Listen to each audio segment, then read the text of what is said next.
here we are again, and welcome back to Carol's Corner. So today, yep, as promised, we're going to be crafting a little bit. Dream catchers, really nice.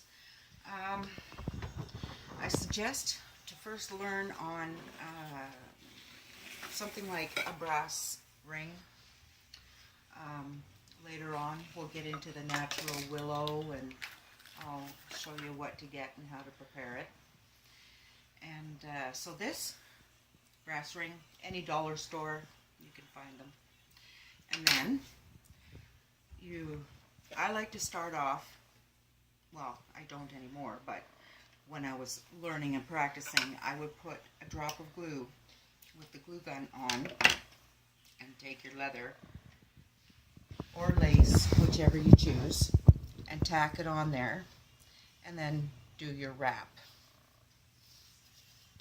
And the raw hideout is so much nicer. It just looks more raw. Raw hide, raw, yeah, okay. So that's what you would do. You would do a nice tight wrap all around the hoop. Okay. And then, as you have it, you have leather left over. I like to do mine this way. If you don't, then you just tuck it in, tie a knot, clip it.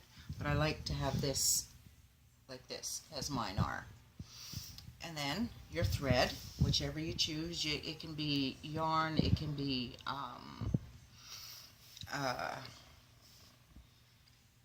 what's really nice is the multicolored embroidery thread that you can get at any dollar store or whatever. But I like using my beading thread.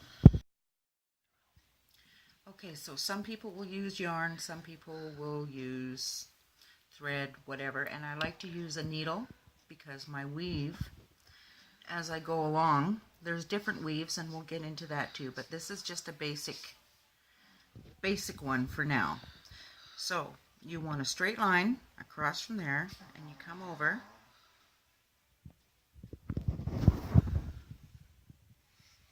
and you're going to tie your first segment about a ½ inch, and you want that about a ½ inch apart if you're using a needle. If not, you might want a wider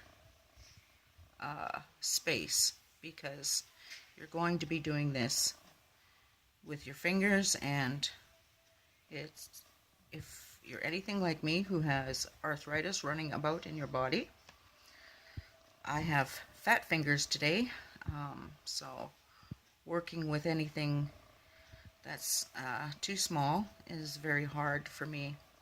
So with a needle, I have better control over my thread as I go. And as you go, you can slip on a few seed beads if you like, and just pop them wherever you would would think they would look good or whatever, right? So you've gone this far. I like to leave about the space that you started before I go into my next loop, which of course is going to be the thread, right? So you bring that, and it always has to come back looping over itself, so you can control that. And that's where you begin to get your weave. Right? Make sure you pull that nice and tight, because you don't want to lose it and then just have it, flopping all over it. It gets to be. So make sure you allow yourself enough thread so that you can, be comfortable knowing that you're going to go all the way with it, plus have enough to center it and keep it tight so you can hold it. And as you go, you just keep on keeping on and sliding your seed beads wherever you want them again. If you want to do a second row or a third row, it really is a preference, right? Whatever you might think. Later on, we'll get into some that are just straight beaded dream catchers. Now with the dream catcher, there's a nice little story that goes with the dream catcher. This old woman, she was a grandmother. She was watching her young grandson play, and he noticed a spider web, and he went to destroy it, and she stopped him and she said, "Hey, what are you doing? Don't, that's a living, breathing creature. You know, you're not going to eat it. It serves a purpose. The Creator has a grand plan for everything, right?" So he didn't destroy it, and Mother Spider visited her that evening, and what happened was the little boy was having nightmares all the time, and his grandmother was just beside herself, not knowing what to do about these nightmares. So Mother Spider visited her that night,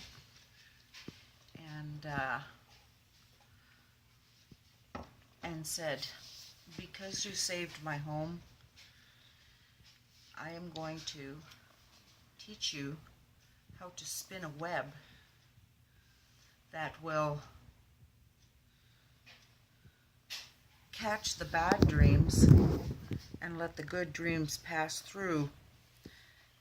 And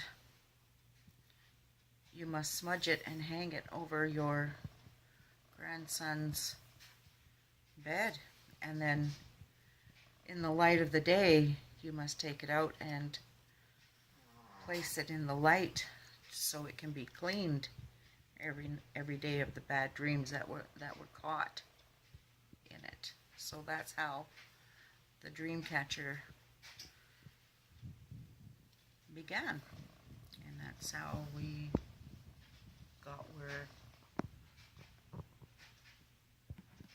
we are. So now you got the gist of what's happening here and the weave. Okay, this is one I have completed earlier, right here. And see, you always leave a hole, an opening, for the good dreams to pass in through the middle. I like mine nice and tight, but you know, some people have, you know, more of a hole, or they put beads around the hole. There's a whole other weaving process. I know many, so we'll get to those shortly. So after you're done your weaving and you've put your beads where you like them, then you take your pony beads, as I was telling you about, which are these. You can find them in any dollar store,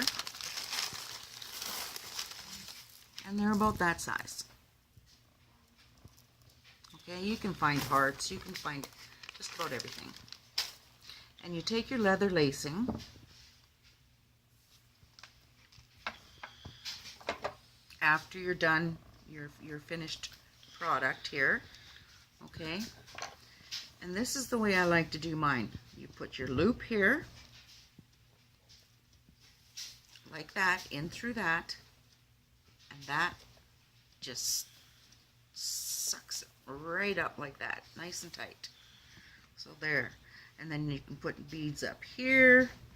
A nice little trick is the glue gun will secure that bead, and then as you put 2 or more feathers into it, then your feather is secured as well. And then you have your finished product. My daughter's has, Jody, can I get you to grab me yours for 2 seconds?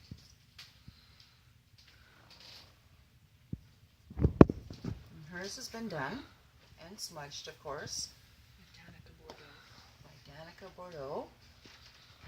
Lovely work with crystals and lace and whatnot. So as you can see, there's many ways to do things, and you know, decorative, and there's new other weaves, as like I said, I will show you. But that is your basic dream catcher. And for the next segment, where we will be doing a bit of storytelling, and I'll probably be introducing my daughter Jody, who has now moved home and with us now, so I'm very happy about that, and I'm excited.